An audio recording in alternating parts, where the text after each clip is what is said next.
اما بعد فاعوذ باللہ من الشیطان الرجیم بسم اللہ الرحمن الرحیم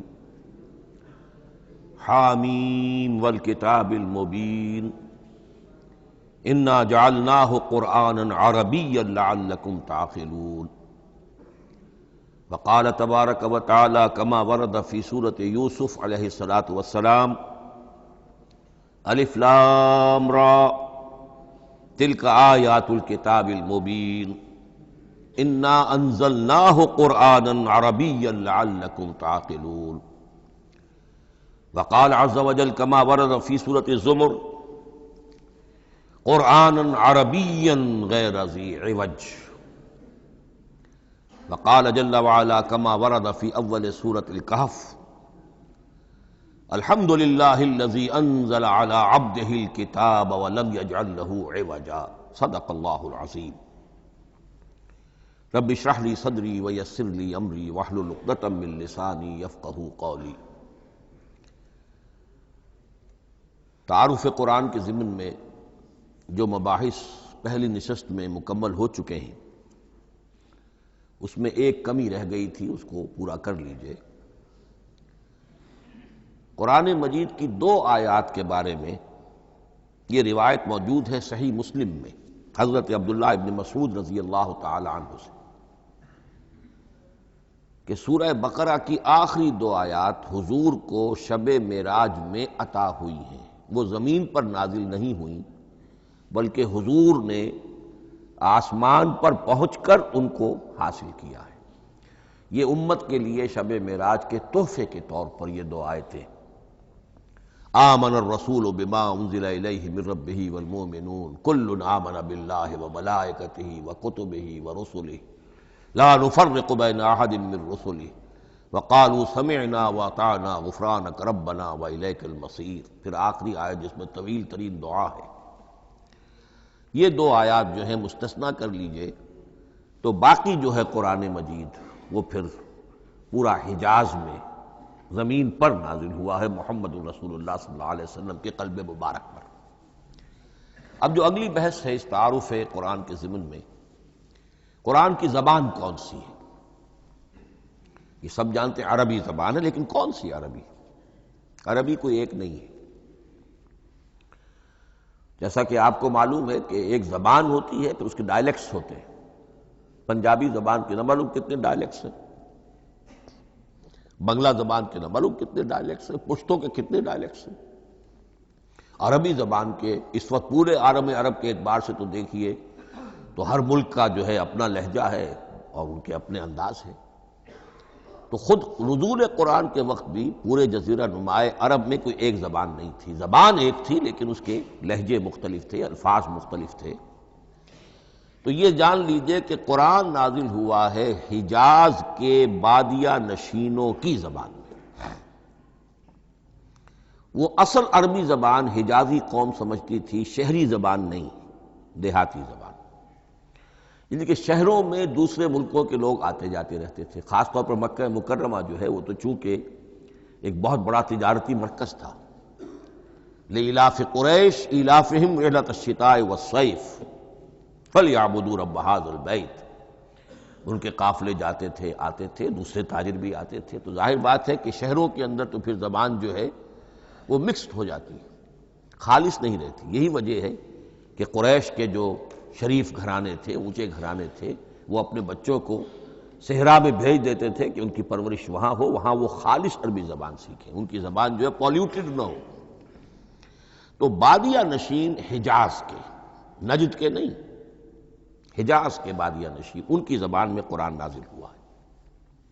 یہ آیتیں اس سے پہلے بھی سامنے آ چکی ہیں سورہ زخرف کی، انا جعلناہ قرآنا عربیا لعلکم تعقلون۔ ہم نے اس اپنے کلام قدیم کو عربی زبان کا جامہ پہنایا ہے۔ انا انزلناہ قرآنا عربیا، یہ سورہ یوسف کی آیات، ہم نے اتارا ہے اسے قرآن عربی بنا کر، قرآنا عربیا لعلکم تعقلون۔ سورہ زمر میں قرآنا عربیا غیر ذی عوج، یہ عربی مبین میں ہے، صاف ستھری دھلی ہوئی عربی زبان جس میں کہیں کوئی ٹیڑھ نہیں ہے، کوئی ایچ پیچ نہیں ہے۔ اور یہی پھر سورہ کہف میں جو ایک ترانہ حمد اللہ نے ہمیں سکھایا ہے کہ میرے اس انعام عظیم پر میرا شکر ادا کیا کرو، تو کن الفاظ میں الحمدللہ الذی انزل علی عبدہ الکتاب ولم یجعل لہ عوجا۔ تو یہ عربی مبین جو ہے اگرچہ اصلاً ہے بادیہ نشین حجاز کے، البتہ یہ کہ عرب کے دوسرے قبائل کے بھی ان کی زبانوں کے بعض الفاظ اس میں آئے ہیں۔ اس سے آگے بڑھ کر یہ کہ بعض معرب الفاظ بھی ہیں۔ ہندی زبان کا کوئی لفظ اس نے عربی کا جامہ پہن لیا، فارسی زبان کا کوئی لفظ اس نے عربی کا جامہ پہن، وہ بھی قرآن میں بعض ہیں، استثناءات ہیں یہ۔ جیسے سنگ گل، یہ فارسی زبان کا لفظ ہے، سنگ گل، وہ سجیل بن کر قرآن مجید میں آ گیا ہے۔ حجارۃ من سجیل، یہ جو الم تر کیف فعل ربک باصحاب الفیل سورہ فیل میں ہے، سنگ گل کا سجیل بنا۔ اس طرح کے کچھ اور الفاظ بھی ہیں، لیکن یہ سمجھیے کہ ایکسیپشنز پروو دی رول، یہ استثناءات ہیں، قاعدہ اپنی جگہ پر قائم رہے گا کہ یہ حجاز کے بدوؤں بادیہ نشینوں کی جو زبان تھی اس میں قرآن نازل ہوا ہے۔ اس قرآن کے بارے میں، اس کی زبان کے بارے میں جو چند پہلو سامنے رہنے چاہیے، فصاحت اور بلاغت کی معراج۔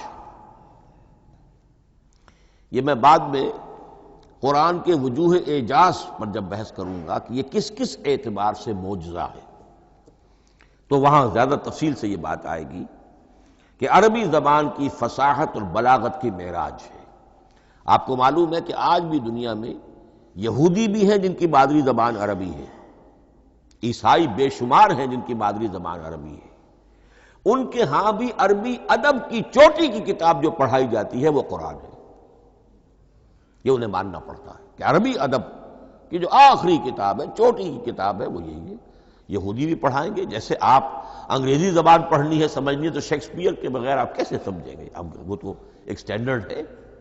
اسی طریقے سے یوں سمجھیے کہ عربی زبان عربی ہونے کے اعتبار سے کلام اللہ ہونا اس پر ان کا ایمان نہیں ہے، لیکن یہ کہ عربی زبان کے اعتبار سے اس کی فصاحت اور بلاغت کا لوہا وہ مانتے ہیں۔ پھر اس میں ایک خاص ملکوتی غنا ہے، ڈیوائن میوزک، صوتی آہنگ ہے، عذوبت ہے، مٹھاس ہے۔ لاہور میں ایک صاحب ہیں جو پروفیسر ہیں فونیٹکس کے پنجاب یونیورسٹی میں، وہ کہتے ہیں میں ثابت کر سکتا ہوں کہ جتنے بھی آج دنیا میں اصول ہیں صوتی، یہ خود اپنی جگہ ایک بہت بڑی سائنس ہے، اس کے اعتبار سے میں ثابت کر سکتا ہوں کہ بلند ترین موسیقی قرآن مجید میں ہے، ملکوتی غنا۔ اسی لیے قرآن مجید کو اچھی سے اچھی آواز میں پڑھنے کی تاکید آئی ہے۔ زینوا القرآن باصواتکم، قرآن کو اپنی آوازوں سے مزین کرو۔ اسی طریقے سے من لم یتغن بالقرآن فلیس منا، جو قرآن مجید کو اچھی سے اچھے طریقے پر پڑھنے کی کوشش نہیں کرتا وہ ہم میں سے نہیں ہے۔ اسی طرح کے واقعات بھی ہوئے ہیں۔ حضرت ابو موسیٰ اشعری رضی اللہ تعالی عنہ، وہ بہت خوش الحان تھے، تو ایک روز حضور سفر رات کے وقت کہیں گشت پر تھے، جا رہے تھے ان کے مکان کے قریب سے، تو وہ اس وقت رات کی نماز میں قرآن پڑھ رہے تھے، تو حضور وہاں کافی دیر تک کھڑے ہو کر سنتے رہے۔ ظاہر بات ہے کہ اس وقت کے مکان کیا ہوتے تھے، ایک ایک حجرہ ہوتا تھا، یہ کوئی کئی کنال کی کوٹھیاں تو نہیں ہوتی تھی کہ کیا پتہ چلے ان کے اندر کیا ہو رہا ہے۔ وہ تو حضرت ابو بکر کے مکان کے پاس سے گزرتے تھے تو ان کی تلاوت سنتے تھے، حضرت عمر کے مکان کے قریب سے گزرے ان کی تلاوت سنی۔ حضرت عمر بلند آواز میں پڑھتے تھے، حضرت ابو بکر بڑی پست آواز میں پڑھتے تھے۔ حضور نے پوچھا کہ تم ایسا کیوں کرتے ہو؟ حضرت عمر نے کہا میں اس لیے کرتا ہوں، زور سے پڑھتا ہوں کہ شیطان بھاگ جائے۔ حضرت ابو بکر نے عرض کیا کہ میں اس لیے پڑھتا ہوں کہ جس کو میں سنا رہا ہوں وہ سنتا ہے، اس کو بلند آواز کی ضرورت نہیں۔ حضور نے کہا کہ ابو بکر تم ذرا اونچی کر لو آواز، اور عمر تم ذرا پست کر لو، ایوریج میں لے آؤ۔ تو بہرحال یہ معاملہ حضور کا صحابہ کے ساتھ ہوتا تھا۔ تو ابو موسیٰ اشعری رضی اللہ تعالی عنہ کی جب قرأت آپ نے سنی، تو اگلے روز جب ملاقات ہوئی فجر میں، تو آپ نے تحسین فرمائی ان الفاظ میں، یا ابا موسیٰ انک قد اوتیت مزمارا من مزامیر آل داود، اے ابو موسیٰ تمہیں تو اللہ نے آل داؤد کے سازوں میں سے ایک ساز عطا کیا ہے، یعنی حضرت داؤد کے گلے میں جو ساز تھا، خوش الحانی تھی، ان کی آواز نہایت خوبصورت تھی۔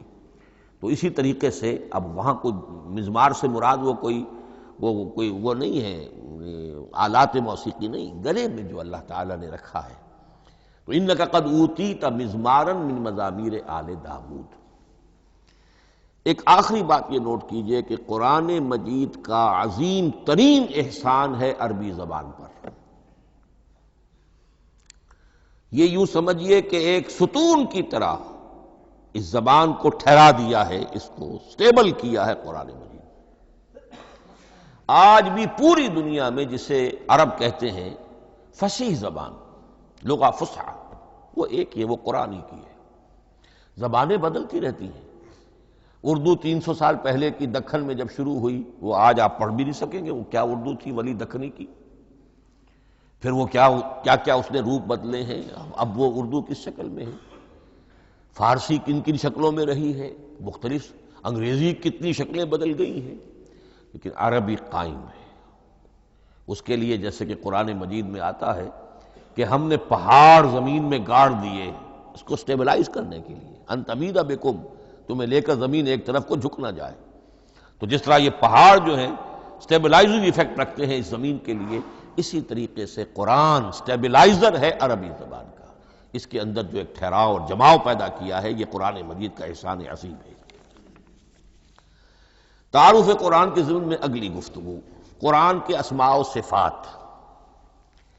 عربوں کا ایک خاص ذوق تھا، اور ظاہر بات ہے کہ اللہ تعالیٰ نے جب قرآن نازل کیا ہے تو عربوں کے ذوق کو بھی مد نظر رکھا ہے۔ ان کا ذوق کیا تھا؟ جس چیز سے انہیں محبت ہوتی تھی اس کے وہ بہت سے نام رکھتے تھے۔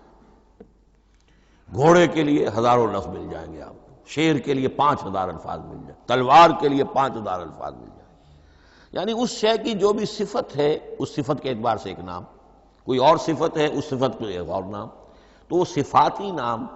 اب جیسا کہ آپ کو معلوم ہے اللہ کے 99 نام صفاتی تو ہے نا، اللہ کی ایک صفت دوسری صفت، اسی کے اعتبار سے اس کے نام ہیں۔ قرآن مجید کے اسماء علامہ جلال الدین سیوطی رحمۃ اللہ علیہ نے 55 شمار کیے، لیکن وہ بھی مکمل نہیں ہے لسٹ، اس لیے کہ اس میں ایک اہم نام برہان یہ شامل نہیں ہے۔ ان میں سے جو اہم اسماء ہے وہ میں آپ کو سنا دیتا۔ القرآن، جس پر گفتگو بعد میں ہوگی، اس لیے کہ سب سے زیادہ ایک رائے یہ ہے کہ یہ تو اس میں جامد ہے، اس میں علم ہے قرآن کے لیے، پراپر ناؤن ہے۔ الکتاب، الذکر، الہدیٰ، النور، الفرقان، کلام اللہ، الوحی، روحا من امرنا۔ پھر اس کی صفات کے اعتبار سے الکریم، الحکیم، العظیم، المجید، المبین، رحمہ، العلی، بصائر، بشرا، بشیر، نذیر، عزیز، قرآن عزیز، بلاغ، بیان، احسن القصص، احسن الحدیث، موعظہ، شفاء، مبارک، مہیمن، قیم، مثانیہ، متشابہ۔ یہ میں نے آپ کو 23 نام بتائے ہیں، لیکن یہ کہ علامہ جلال الدین سیوطی نے 55 گنوائے۔ لیکن جو بحث دلچسپ ہے وہ یہ ہے کہ جو اس کے لیے لفظ القرآن ہے، اس کے معنی کیا ہے اور یہ کس مصدر سے، کس مادے سے یہ لفظ بنا ہے۔ ایک رائے تو یہ ہے کہ یہ اس میں جامد ہے، یہ مشتق نہیں ہے، کسی مادے سے نکلا ہوا نہیں ہے۔ اور یہ بھی آپ نوٹ کر لیجئے، اللہ کے اسماء میں سے بھی ایک نام کو سمجھا جاتا ہے، وہ مشتق نہیں ہے، اس میں جامد ہے، اس میں علم ہے، اور وہ ہے اللہ۔ باقی سارے نام صفاتی ہیں، ایک نام، اس لیے اس میں ذات کہتے ہیں اس کو، اس میں ذات۔ لیکن یہ رائے متفق علیہ نہیں ہے، یہ کچھ لوگوں کی رائے ہے۔ ایک رائے یہ بھی ہے کہ یہ بھی اس میں علم نہیں ہے، یہ بھی مشتق ہے الہ سے۔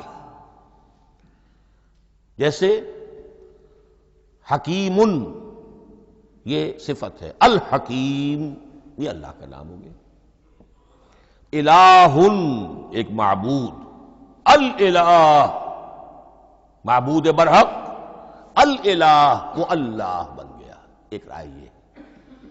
لیکن یہی اسی طریقے سے نوٹ کیجئے کہ قرآن مجید کے بارے میں بھی ایک رائے یہ کہ القرآن اس کا اسم علم ہے، پراپر ناؤن ہے، یہ جامد ہے، یہ مشتق نہیں ہے، کسی اور مادے سے نکلا نہیں۔ لیکن جو اکثریت کی رائے ہے، جس پر تقریباً اجماع ہے، وہ یہ ہے کہ نہیں، یہ اس میں جامد نہیں، اس میں مشتق ہے۔ لیکن پھر دو رائے ہیں کہ مادہ کیا ہے۔ ایک قرن قاف را نون اور ایک قرا قاف را حمزہ، یہ دو مختلف مادوں کے بارے میں رائے ہے کہ قرآن ان سے نکلا ہے۔ قرن کہتے ہیں کسی چیز کا قریب ہو جانا، جڑ جانا، مل جانا۔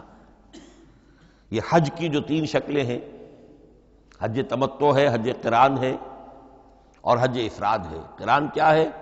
ایک ہی احرام میں عمرہ بھی اور حج بھی دونوں کو جمع کر لیا جائے تو یہ حج قران ہے۔ اسی سے قران الصعدین کا لفظ استعمال ہوتا ہے۔ قرینہ اور قرائن جو ہے اسی سے الفاظ۔ امام فرا کی رائے یہ ہے کہ قرن سے یہ قرآن بنا ہے، اس لیے کہ اس میں بھی اللہ تعالیٰ کی آیات جمع ہو گئی۔ اسی طرح قرأ قاف را اور حمزہ، اس قرات کا مصدر بھی بن جاتا ہے، جیسے رجحان، را جیم ہے، رجح سے رجحان، غفران، غفرانک ربنا، پروردگار ہم تیری مغفرت کے خواستگار ہیں۔ اسی طرح قرآن قرأ سے بنا ہے۔ مفعول جو ہے وہ مصدر کے معنی میں آ جاتا ہے، یعنی پڑھی جانے والی شے۔ اور ایک قرأ آتا ہے عربی زبان میں، قرأت الماء فی الحوض، میں نے پانی جمع کر لیا حوض کے اندر، بارش ہوئی میں نے کچھ پانی حوض میں جمع کر لیا، قرأت الماء فی الحوض۔ اسی سے قریہ کا لفظ بنا، قریہ بستی کو کہتے ہیں جہاں لوگ جمع ہو کر رہتے ہیں، قریہ۔ تو اس معنی میں یہ قرآن جو ہے یہ جمع ہے اللہ تعالیٰ کی اسماء صفات اور اللہ کی ذات جو ہے اور اس کی آیات کا جامع ہے۔ یہ ہے لفظ قرآن کی بحث۔ اگلی بحث اور بڑی اہم ہے اور دلچسپ ہے، قرآن کا اسلوب کلام کس کیٹیگری میں فال کرتا ہے؟ قرآن کیا ہے؟ ایک شے کی تو سختی سے نفی کی اللہ نے، یہ شعر نہیں ہے۔ وما علمناہ الشعر وما ينبغی لہ، سورہ یاسین۔ ہم نے شعر تو انہیں سکھایا ہی نہیں محمد الرسول اللہ کو صلی اللہ علیہ وسلم، اور وہ شعر ان کے شایان شان بھی نہیں۔ شاعروں کے بارے میں سورہ شعراء میں چونکہ بالعموم شاعروں کے بارے میں جو بات کہی گئی ہے، وَالشُّعَرَاءُ يَتَّبِعُهُمُ الْغَاوُونَ أَلَمْ تَرَ أَنَّهُمْ فِي كُلِّ وَادٍ يَهِيمُونَ إِنَّهُمْ يَقُولُونَ مَا لَا يَفْعَلُونَ إِلَّا الَّذِينَ آمَنُوا۔ استثناء تو ہے کہ اچھے لوگ بھی ہوتے ہیں، لیکن اکثر و بیشتر شعراء کا معاملہ یہی ہے، ان کی پیروی کرتے ہیں وہی لوگ کہ جو حد سے گزرنے والے ہوتے ہیں، لاؤبالیانہ انداز والے لوگ، غیر سنجیدہ لوگ پیروی کرتے ہیں۔ خود وہ بھی زمین و آسمان کے قلابے ملاتے ہیں، کبھی ادھر کی بات کبھی ادھر کی بات۔ اور تیسری بات یہ کہ عام طور پر جو کہتے ہیں وہ کرتے نہیں ہیں، انہم یقولون ما لا یفعلون۔ تو یہ شعر کی تو نفی کی گئی ہے قرآن مجید، جیسا کہ میں نے آپ کو سنایا تھا سورہ حاقہ کی آیات، انہ لقول رسول کریم وما هو بقول شاعر، یہ شاعر کا کلام نہیں۔ البتہ ایک بات نوٹ کیجئے، جسے آزاد شاعری، آزاد نظم کہا جاتا ہے، وہ میرا گمان یہ ہے، میں نے چونکہ ان چیزوں کا کوئی تحقیقی مطالعہ نہیں کیا ہے، کہ شاید وہ ہے ہی قرآن سے ماخوذ آزاد شاعری۔ اس میں وزن نہیں ہوتا، ردم ہوتا ہے۔ آزاد شاعری کے اندر ایک ردم ہوتا ہے، وزن نہیں ہے، ایک مصرع اتنا سا، ایک بڑا لمبا چوڑا، لیکن ردم رہے گا۔ یہ جو آزاد شاعری، بلینک ورس جس کو آپ کہتے ہیں، میرا گمان یہ ہے کہ شاید دنیا میں اس کا رواج قرآن کے بعد ہی ہوا ہو، اور قرآن مجید ہی کی نقالی میں یہ صنف جو ہے ادب کی وہ ایجاد کی گئی ہو۔ واللہ عالم، میں یہ بات دعوے سے نہیں کہہ سکتا، گمان ہے میرا۔ البتہ یہ کہ اب اس سے آگے چلیے، شعر نہیں ہے، نثر ہے، لیکن نثر کے اعتبار سے بھی کون سی کیٹیگری میں آئے گی؟ کیا یہ کتاب عام معنی میں جسے ہم کتاب کہتے ہیں وہ کتاب ہے؟ ایک تو وہ بات تھی نا جو اقبال کے حوالے سے میں نے آپ سے کہی، کتابیں نیز چیزیں دیگر است، اس وقت وہ بات نہیں میں کہہ رہا۔ عام کتابوں سے اس کا فرق کیا ہے؟ ایک کتاب ہوتی ہے، اس میں ہر چیپٹر میں ایک بحث مکمل ہو جاتی ہے، اگلے چیپٹر میں پھر لوٹا کر آپ پہلے چیپٹر کی کوئی بات نہیں کریں گے، پھر وہ بات آگے چلے گی، ابواب ہوں گے، ابواب میں مضمون کے مطابق مضمون آگے بڑھتا چلا جائے گا۔ کتاب کا یہ لازمی وصف ہے۔ قرآن مجید عثمانی میں کتاب نہیں ہے، اس میں قصہ آدم و ابلیس 7 جگہ آ رہا ہے، بار بار آ رہا ہے، سورہ بقرہ میں، سورہ اعراف میں، سورہ ہجر میں، سورہ بنی اسرائیل میں، سورہ کہف میں، پھر سورہ طٰہٰ میں، چلتے جائیے، سورہ صاد میں حضرت موسیٰ علیہ السلام کا قصہ کتنی مرتبہ آ رہا ہے۔ تو قرآن مجید اس کتاب کی کیٹیگری، اس کی ڈیفینیشن پر پورا نہیں اترتا۔ دنیا میں جو کتاب کا معیار ہے، عام اس کا جو اسلوب ہے، اس کی جو ڈیفینیشن ہے، ایک شکل ہوتی ہے مجموعہ مقالات، وہ بھی نہیں ہے، اس میں ہر مقالہ اپنی جگہ پر ایک مکمل شے ہوتی ہے، لیکن یہ کہ وہ دوسرے مقالات سے تو مختلف ہوگی، یہ مجموعہ مقالات بھی نہیں۔ اس کا اسلوب جو ہے وہ خطبے کا ہے، اوریشن، اور یہ کہا جا سکتا ہے it's a collection of divine orations, یہ اللہ تعالی کے خطبات کا مجموعہ ہے۔ مختلف اوقات میں خطبے نازل ہوتے تھے حضور پر صلی اللہ علیہ وسلم، اور یہ بھی جان لیجئے کہ عرب میں ادب کی 2 ہی صنفیں تھیں جو معروف تھیں، یا شعر یا خطبہ، یا خطیب ہوتے تھے بڑے شعرا بیان خطیب، اور یا شاعر ہوتے تھے۔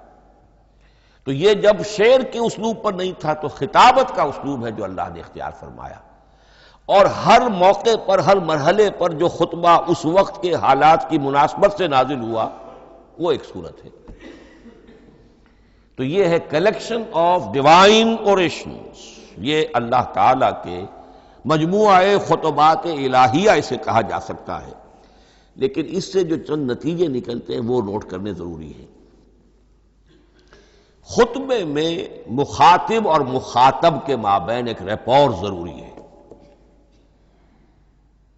اگر کوئی مصنف بیٹا کتاب لکھ رہا ہے، اس کے سامنے کوئی سامع نہیں ہوتے، وہ تو اپنی مگن میں جو بھی خیال ہے اپنے دل میں وہ لکھ رہا ہے۔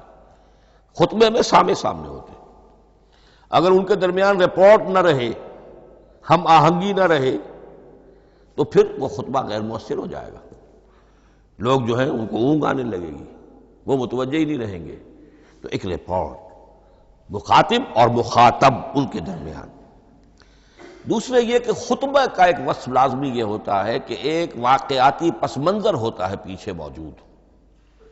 اب کوئی شخص ہے سیاسی تقریر کر رہا ہے، ایک خاص پس منظر موجود ہے، اس میں وہ ان چیزوں کی طرف حوالے دیتا چلا جائے گا، صرف وہ تفصیلات بیان نہیں کرے گا، اس لیے کہ وہ لوگوں کو معلوم ہے آج کے دور کا ایک واقعہ ہے، لوگوں کے علم میں ہے، لیکن کتاب میں آپ لکھیں گے تو پھر وہ پورا واقعہ بھی بیان کرنا پڑے گا آپ کو کہ یہ کب ہوا، کیسے ہوا، جس کا میں حوالہ دے رہا ہوں۔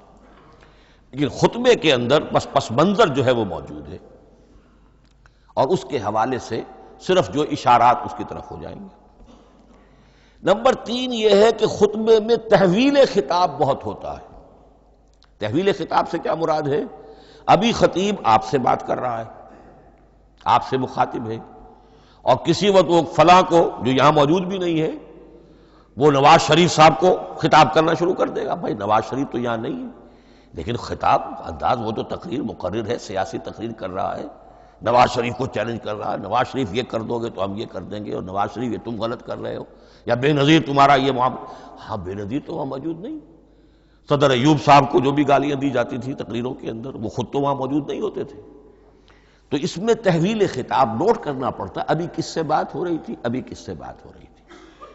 قرآن مجید میں آپ دیکھیں گے ایک آیت میں حضور سے خطاب ہے، اگلی آیت میں کفار سے خطاب ہے، اس سے اگلی آیت میں اہل ایمان سے خطاب ہے۔ تو تحویل خطاب جو ہوتا ہے اس کے حوالے سے نوٹ کرنا پڑتا ہے کہ اس وقت اس آیت کا جو رخ ہے کدھر ہے، اس میں کس کو خطاب کیا جا رہا ہے۔ چوتھی بات یہ ہے کہ خطبے میں صرف عقل سے اپیل نہیں کی جاتی، جذبات سے بھی اپیل ہوتی ہے۔ اسی لیے خطابی انداز کہلاتا ہے۔ خطابی انداز میں لوگوں کے جذبات سے بھی اپیل کی جاتی ہے، جبکہ آپ ایک مقالہ لکھ رہے ہوں گے اس میں جذبات کی بات نہیں آئے گی، ٹھنڈی ٹھنڈی عقلی باتیں، منطقی باتیں، دلیل صغرا کبرا جوڑیے، نتیجہ نکالیے، وہ لوگوں کے سامنے رکھیے، تصنیف ہے۔ لیکن خطبے کے اندر صرف عقل نہیں، جذبات سے بھی اپیل ہوتی ہے۔ اب یہ سارے اوصاف میں جو بیان کر رہا ہوں یہ سب قرآن مجید میں بتمام و کمال بدرجہ اتم موجود ہیں۔ اور آخری بات یہ کہ خطبے میں، اور یہ کہ یہ چیز مشترک ہے غزل میں بھی اور قصیدے میں بھی اور خطبے میں بھی، اس کا اول و آخر بہت جامع اور مؤثر ہونا چاہیے۔ اسی لیے مطلع مقطع یہ خاص طور پر ہوتے ہیں نا۔ مقطع میں آپ پڑھی ہے سکون گسترانہ بات، جس غزل کا مطلع جاندار ہے اس کو آدمی پڑھے گا، اور اگر وہ مطلع پھسپھسا ہے وہ باقی نظم پڑھے گا ہی نہیں، چاہے آگے اس کے اندر بڑا عمدہ شعر بھی ہو وہ نہیں پڑھے گا۔ مطلع ہی جو ہے بے جان ہے، پھسپھسا ہے۔ پھر مقطع آخری جو شعر ہو، تو قصیدے میں بھی یہ ہے اور خطبے میں بھی یہ ہے۔ یہی وجہ ہے کہ قرآن مجید کی صورتوں میں اکثر و بیشتر شروع کی آیات اور آخری آیات انتہائی اہم ہوتی ہیں، بہت جامع ہوتی ہیں، جن کو کہا جاتا ہے کہ یہ سور جو ہیں ان کی ابتدائی آیات، خواتین اور پہلی آیات۔ اب سورہ بقرہ کی آیات شروع کی، پھر آخری جو ابھی میں نے آپ کو سنائی، یہی آل عمران کا معاملہ ہے، کس شان کے ساتھ وہ اٹھ رہی ہے۔ یہی سورہ حج کا ہر جگہ پر آپ دیکھیں گے ابتدائی جو ہے خطیب اگر ایسی بات، ایسا انداز اختیار کرے کہ اپنے سامعین کی توجہ کو اپنی طرف مبذول کرا دے، اگر شروع کا انداز ایسا نہیں ہے تو وہ بات آگے بڑھے گی نہیں۔ آخری بات یہ کہ خطبے میں ہمیشہ یہ ہوگا کہ ایک مین سپیکر جو ہے اس کی ایک بات سامنے ہے کہ میں نے یہ بات اپنے سامعین کے ذہن میں بٹھانی ہے، لیکن دائیں بائیں کی باتیں کرے گا، کوئی قصہ بھی سنائے گا، کوئی شعر پڑھے گا، کوئی اور کوئی لطیفہ بھی سنائے گا۔ ہمارے ہاں کے جو بہترین خطیب جو ہوتے تھے وہ احراری حضرات جو ہے بہترین خطیب ہوتے تھے، اور آپ نے سنا مولانا عطا اللہ شاہ بخاری رحمۃ اللہ علیہ، ان کی تقریریں 6 گھنٹے تک لوگ سنتے تھے۔ وہ کبھی رلا بھی رہے ہیں، کبھی ہنسا بھی رہے ہیں۔ عام آدمی تنقید بھی کرے گا کہ یہ کیا ادھر ادھر کی باتیں کر رہے ہیں، لیکن وہ پھر جب آخری تقریر ہوتی تھی تو جب تقریر ختم ہوتی تھی، جو بات وہ ذہن میں بٹھانا چاہتے تھے، دل میں اتارنا چاہتے تھے، وہ بیٹھ چکی ہوتی تھی۔ باقی یہ کہ ادھر ادھر کی چیزیں جو ہیں وہ آکسیلری چیزیں ہیں وہ رہتی ہیں۔ یہ ہیں 6 اوصاف خطبات کے، اور قرآن مجید کے اندر بھی یہ اوصاف کم و بیش موجود ہیں۔ قرآن کا اسلوب خطبے کا ہے۔ اب اگلی بحث پر آئیے، قرآن مجید کی ترکیب اور تقسیم، سنتھیسس اور ڈویژنز۔ اب اس میں سمجھیے کہ کلام جو ہے اللہ کا کلام ہے، کلام مرکب ہوتا ہے کلمات سے، کلمات حروف سے بنتے ہیں۔ عربی زبان کے حروف 28 یا 29 ہیں۔ الف اور حمزہ کو ایک ہی مانیں گے تو 28 رہ جائیں گے، الف علیحدہ حمزہ علیحدہ تو 29 ہو جائیں گے۔ یہ حروف جڑتے ہیں، لفظ بنتے ہیں۔ لفظ محمل بھی ہوتا ہے، لیکن کلمہ وہ کہلاتا ہے جو بامانی لفظ ہو۔ پھر ان کلمات کو آپ جوڑتے ہیں، یہ مرکب توصیفی بن گیا، مرکب اضافی بن گیا، مرکب عددی بن گیا، مرکب جاری بن گیا۔ پھر ان مرکبات کو جوڑ کر فقرہ بنتا ہے، جملہ بنتا ہے، کلام مفید جس کو کہا جاتا ہے۔ قرآن مجید کے اعتبار سے علامہ سیوطی نے مخصوص جو قرآن کی اصطلاحات ہیں ان کے حوالے سے ایک بات کہی ہے، لیکن واقعہ یہ ہے کہ قرآن کی اصطلاحات خود اپنی ہیں، دنیا کی دوسری کسی بھی اصطلاحات پر ان کو قیاس نہیں کیا جا سکتا۔ لیکن جاہز چونکہ قدیم تھے، انہوں نے قرآن مجید کو کہا یہ دیوان کی شکل رکھتا ہے، جیسے کہ حافظ کا دیوان کسی اور کا دیوان۔ سورتیں جو ہیں وہ قصیدوں کی شکل میں ہیں، بیت شعر آیت ہے۔ قوافی جو ہوتے ہیں شعروں میں، قافیہ، وہ یہاں فواصل ہے، آیت کے آخری حروف ایک دوسرے سے مشابہ ہوتے ہیں کہ جن سے پھر وہ صوتی آہنگ پیدا ہوتا ہے۔ الرحمن علم القرآن خلق الانسان علمہ البیان۔ اب یہ ایک فواصل جو ہے وہ جڑتے چلے جاتے ہیں، ان میں آہنگ پیدا ہوتا ہے۔ لیکن حقیقت کے اعتبار سے پہلی بات یہ نوٹ کیجئے، قرآن مجید کی اکائی ہے آیت، اسے نہ آپ جملہ کہہ سکتے ہیں نہ فقرہ کہہ سکتے ہیں۔ انگریزی میں ہمارا چونکہ بائبل کے لیے بھی جب ورس کا لفظ آ جاتا ہے تو انگریزی تراجم میں، انگریزی تحریروں میں، مقالوں میں ورس قرآن مجید کی آیت کے لیے لفظ آ جاتا ہے، ورس نمبر فلاں، بالکل غلط ہے۔ قرآن کی آیت یہ اس کا اپنی اصطلاح ہے، اپنا مفہوم ہے۔ لغوی مفہوم کیا ہے؟ نشانی، آیت نشانی۔ قرآن کی ہر آیت اللہ کے علم اور حکمت کی نشانی ہے۔ اب قرآن کی آیتیں نوٹ کیجئے، صرف حروف پر بھی مشتمل ہے، الف لام میم حروف مقطعات اور آیت بن گئی۔ وہ مرکبات ناقصہ پر بھی مشتمل ہے، والعصر مرکب جاری ہے، حرف جار، آیت ہو گئی۔ پورے جملے پر بھی مشتمل ہے، ان الانسان لفی خسر، ایک جملہ ہے، اور 10 جملوں پر بھی مشتمل ہے۔ اللہ لا الہ الا ھو الحی القیوم لا تاخذہ سنۃ ولا نوم لہ ما فی السماوات وما فی الارض الی آخر الآیہ۔ آیت الکرسی کا انالیسس کیجئے، 10 جملے موجود ہیں اس میں۔ تو نوٹ کر لیجئے، یہ چیز توقیفی کہلاتی ہے، یہ کسی گرامر کے اصول پر نہیں ہے، کسی منطق کے اصول پر نہیں ہے۔ آیات قرآنیہ کی تعیین توقیفی ہے، یعنی حضور کے بتانے پر موقوف ہے۔ حضور نے بتایا والعصر، یہ آیت ہو گئی، آیت ہو گئی، ہم آیت مانیں گے۔ الف لام میم آیت ہو گئی۔ قاف حرف ایک ہے، یہ آیت نہیں ہے۔ نون ایک حرف ہے، آیت نہیں ہے۔ قاف والقرآن المجید ایک آیت بنی، نون والقلم وما یسطرون ایک آیت بنی۔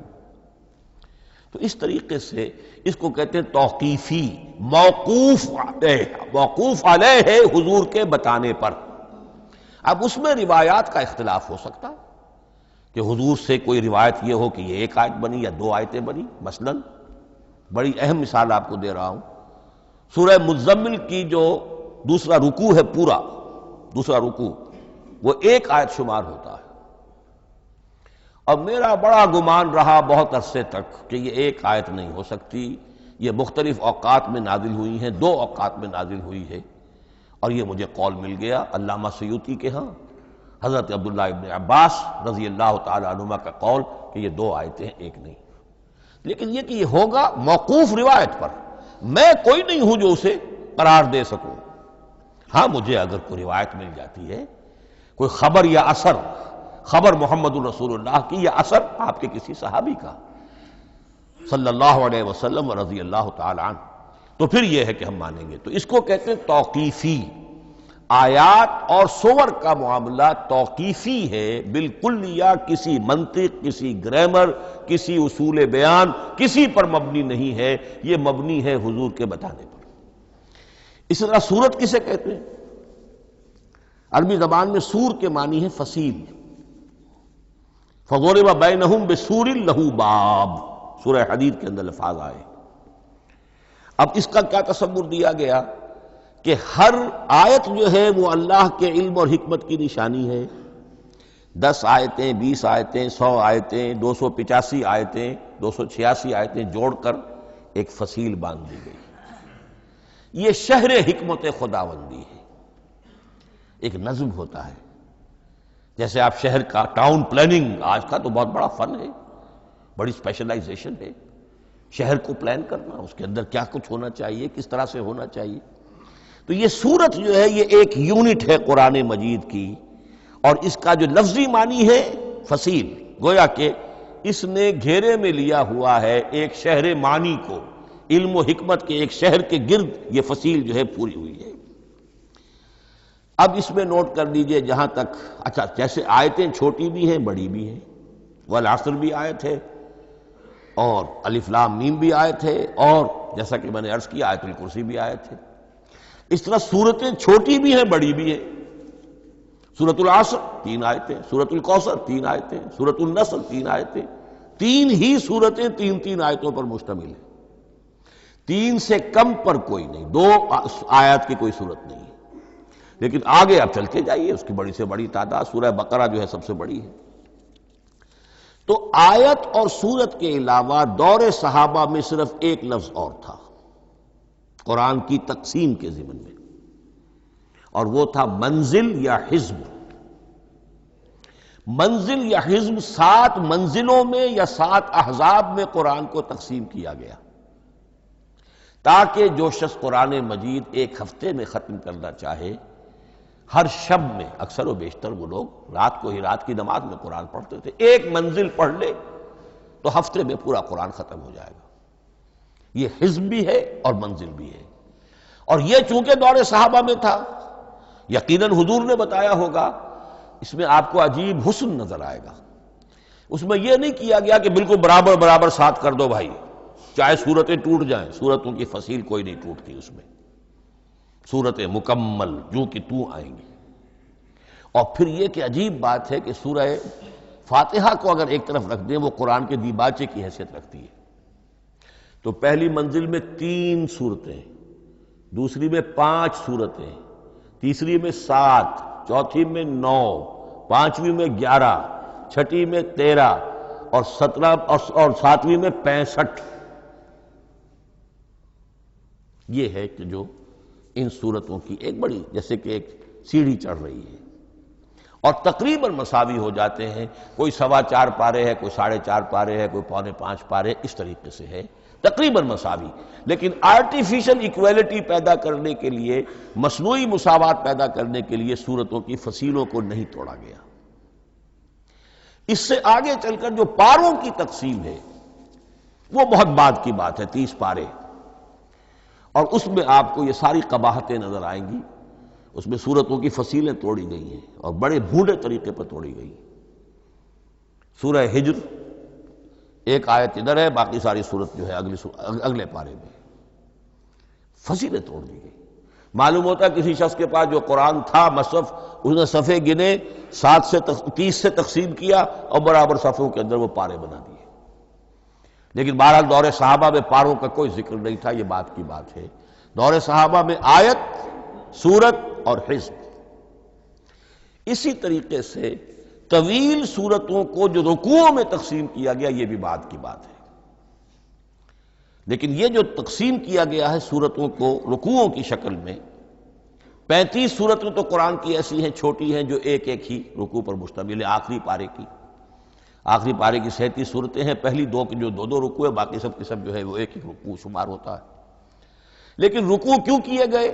لمبی صورتوں میں سے اگر کچھ حصہ پڑھنا ہے نماز میں، سورہ بقرہ پوری تو نہیں پڑھ سکتے آپ ایک رکعت کے اندر، تو اس کا وہ حصہ پڑھا جائے جس میں ایک مضمون پورا ہو جائے، مضمون نہ ٹوٹے، تاکہ وہاں پر رکوع کرے آدمی کہ جہاں پر کہ وہ مضمون ایک اعتبار سے مکمل ہو گیا۔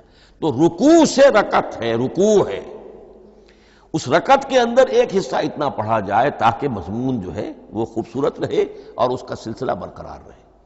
یہ تقسیم بھی اگرچہ بہت ہی ایک بدنام شخص ہے ہماری تاریخ کا، حجاج ابن یوسف،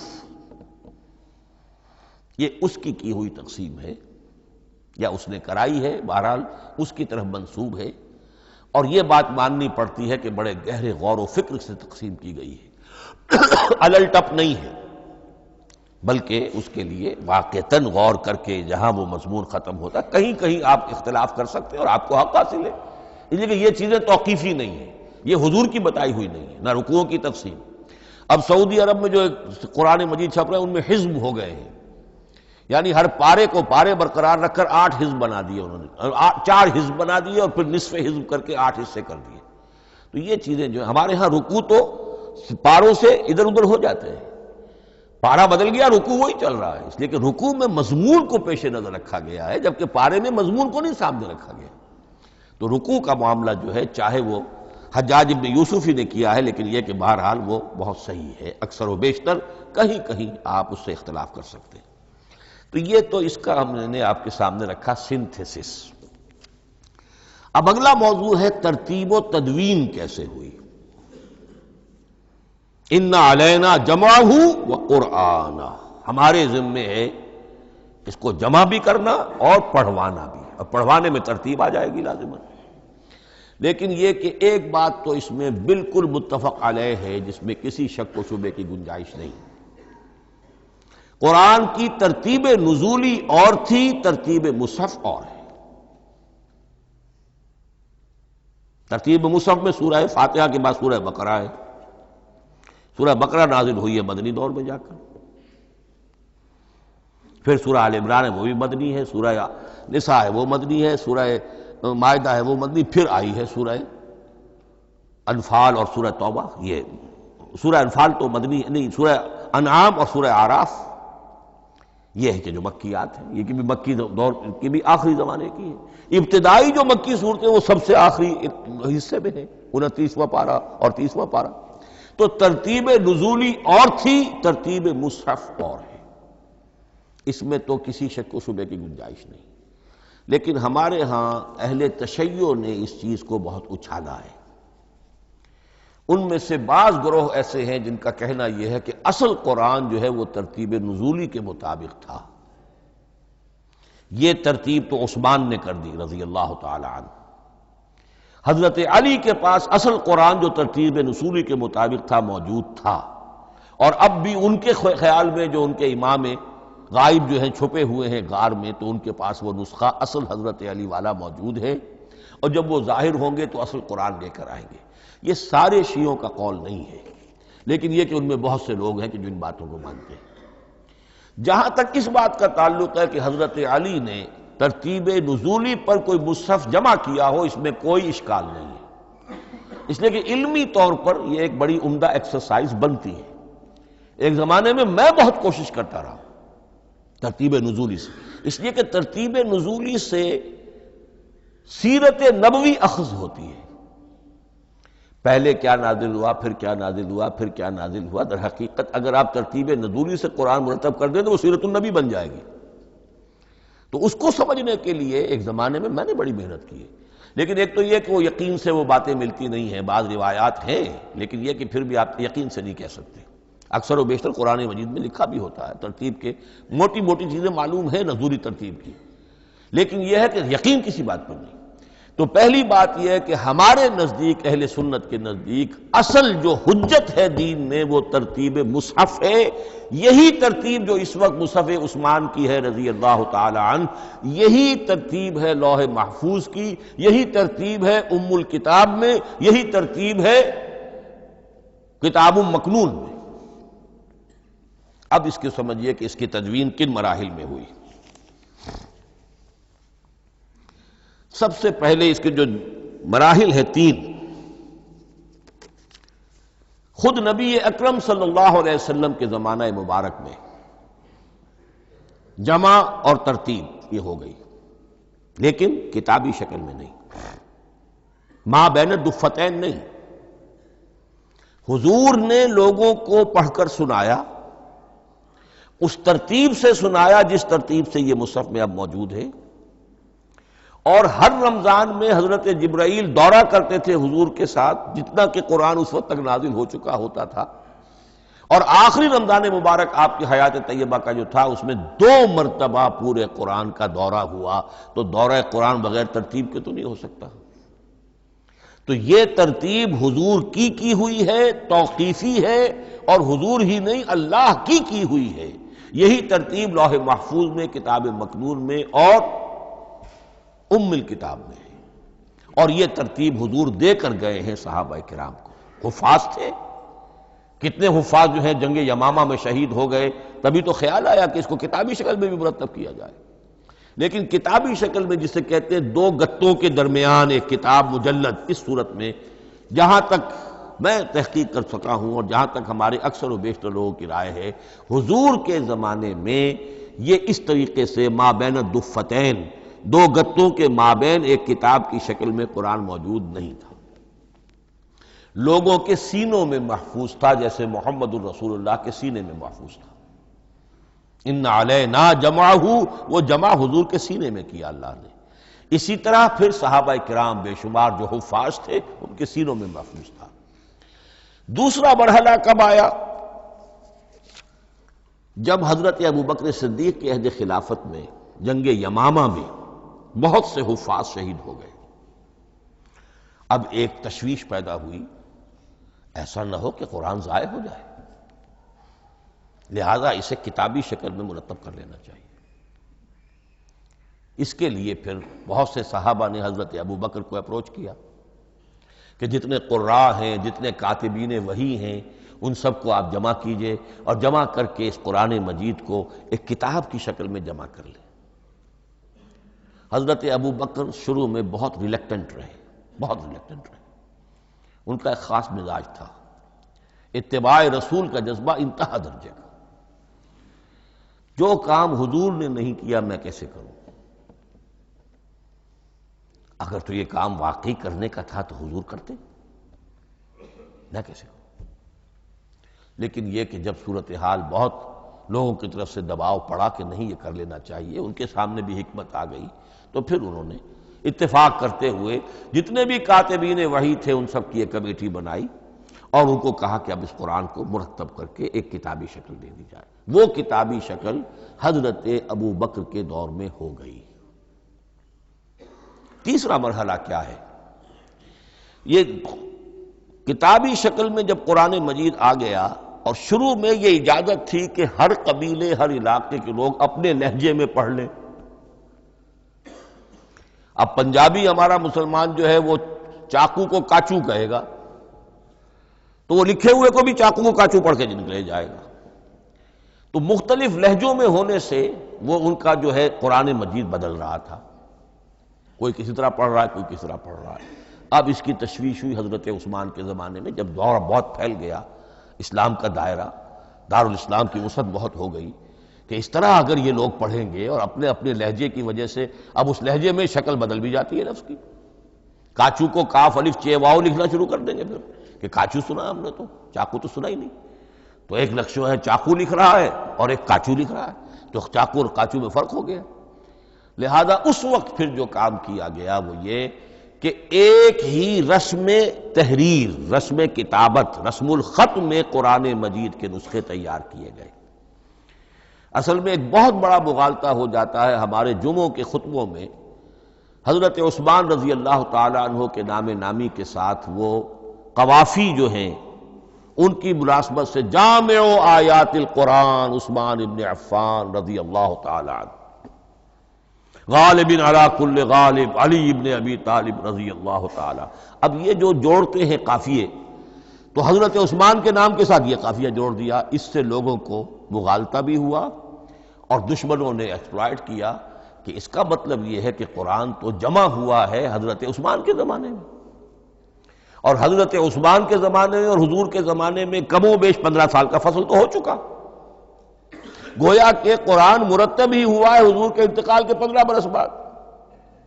پھر حضرت عثمان کی شخصیت کو خاص طور پر جو سبائی فتنہ اٹھا تھا اس نے ایک ڈسپیوٹڈ پرسنالٹی بنا کے رکھ دیا ہے، نہیں معاذ اللہ، کوئی شک نہیں، لیکن یہ کہ ایک فتنہ اٹھا، فتنۃ الکبریٰ، اور حضرت عثمان رضی اللہ تعالیٰ عنہ کو انہوں نے بدنام کیا، لہذا اس کے نام سے اور بٹا لگ گیا، یہ مصحف عثمان ہے۔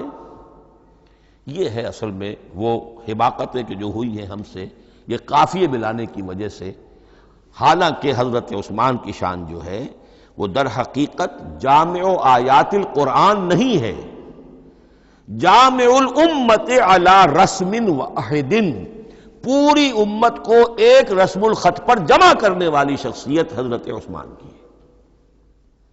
مثلا اب دیکھیے مالک یوم الدین کس طرح لکھیں گے؟ میم لام اور کاف، میم الف اور لام اور کاف لکھیں گے آپ، یہ غلط ہو جائے گا، میم پر کھڑا زبر ہوگا اور اس کو مالک پڑھیں گے، میم پر اگر کھڑا زبر نہیں ہے پڑا زبر ہے تو ملک پڑھیں گے، اور قراتوں میں یہ دونوں موجود ہے، ملک یوم الدین بھی ہے اور مالک یوم الدین بھی ہے۔ اگر آپ نے میم الف لکھ دیا ایک قرات نکل گئی، اب وہ اس میں آ ہی نہیں سکتی، وہ تو مالک ہی پڑھا جائے گا۔ یہ زیر زبر بھی جو لگے ہیں قرآن مجید میں، یہ بھی حجاج ابن یوسف کے زمانے میں لگے، اس سے پہلے نہیں تھے۔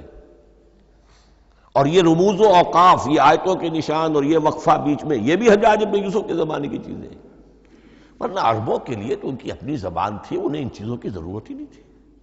آپ کو معلوم ہے پرانے زمانے کے جو منشی ہوتے تھے، انشاء پرداز، وہ جب خط لکھتے تھے تو اس میں نقطے وغیرہ نہیں لگاتے تھے۔ جس کو خط لکھا جا رہا ہے وہ توہین سمجھے گا کہ شاید مجھے جاہل سمجھا کہ نقطے بھی لگا کے بھیجا جا رہا ہے خط پر، گویا کہ میں تو سمجھ ہی نہیں سکتا بغیر نقطوں کے۔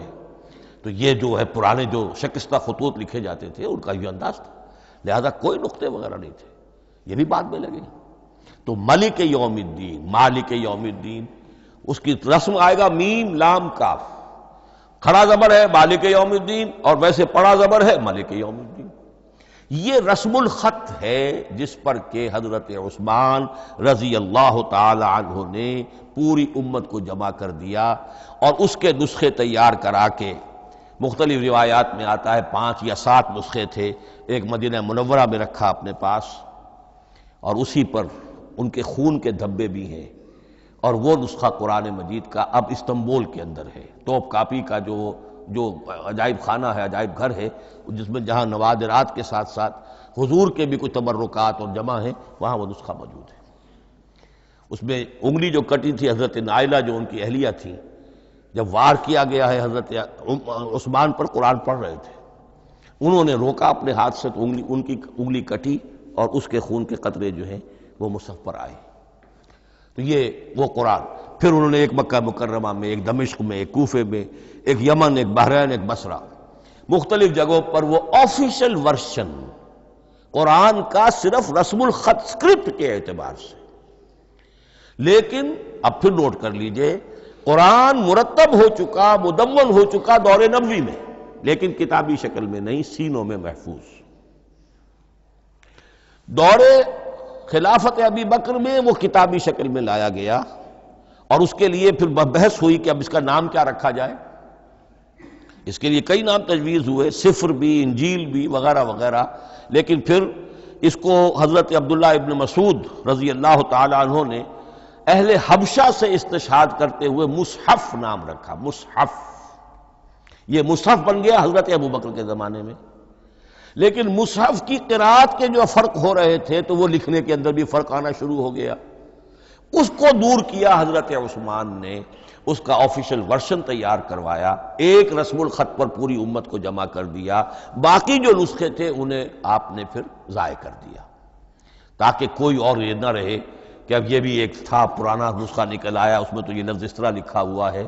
تو جامع الامت علی رسم واحد، ایک ہی رسم الخط پر پوری امت کو جمع کرنے والی شخصیت وہ حضرت عثمان کی ہے رضی اللہ تعالی عنہ۔ بہرحال یہ نوٹ کیجئے کہ یہ مرحلہ بھی حضرت عثمان کے زمانے میں، تو یوں سمجھیے کہ حضرت عثمان کا پورا عہد بھی آپ جوڑ لیں تو آپ کی جو شہادت ہے وہ تقریباً یوں سمجھیے کہ حضور کے انتقال کے وہ 25 برس بعد ہے، گویا ربع صدی کے اندر اندر حضور کے انتقال کے بعد، چوتھائی صدی کے اندر اندر سارے مراحل طے ہو گئے۔ یہی وجہ ہے، میں نے شروع میں آپ کو بتایا تھا کہ پوری دنیا یہ مانتی ہے کہ آج جو قرآن مسلمانوں کے پاس ہے، یہ ہے وہی جو محمد عربی صلی اللہ علیہ وسلم نے اپنی امت کو دیا تھا۔ یہ دوسری بات ہے کہ ہم سمجھتے ہیں کہ محمد عربی صلی اللہ علیہ وسلم کو یہ اللہ کے کلام کی صورت میں حضرت جبرائیل نے پہنچایا تھا، وہ اس کو نہیں مانتے، لیکن یہ حصہ اس کا ماننے پر مجبور ہے کہ وہ اصل قرآن اپنی اسی انٹیگریٹی کے ساتھ، اپنے پوری پیور، اس کا جو بھی ہے ٹیکسٹ پیور ہے، اور اس کی انٹیگریٹی میں کوئی شک و شبہ کی گنجائش نہیں ہے کہ یہ وہی شے ہے جو محمد نے اپنی امت کو عطا فرمائی تھی صلی اللہ علیہ وسلم۔ ایک آخری بات، چل میرے پاس 3 منٹ ہیں، یہ جو میں نے آپ کو ترتیب بتائی تھی قرآن کی، آیتیں، سورتیں، پھر حزب، اب اس میں ایک شے نوٹ کر لیجئے۔ آیت اللہ تعالیٰ کے علم و حکمت کا ایک نمونہ ہے، آیتوں کو جوڑ کر جب سورت بنائی تو آیتوں کے اندر جو ربط ہے، اس ربط آیات سے ایک اور معنی ایک اور حکمت کا دروازہ کھلتا ہے۔ جیسے موتی ہے، ہر موتی بڑا خوبصورت ہے، لیکن جس ترتیب سے آپ نے پرویا، اس کو دھاگے میں ہار بنایا، اس ترتیب سے اس کا حسن دوبالا ہو جائے گا۔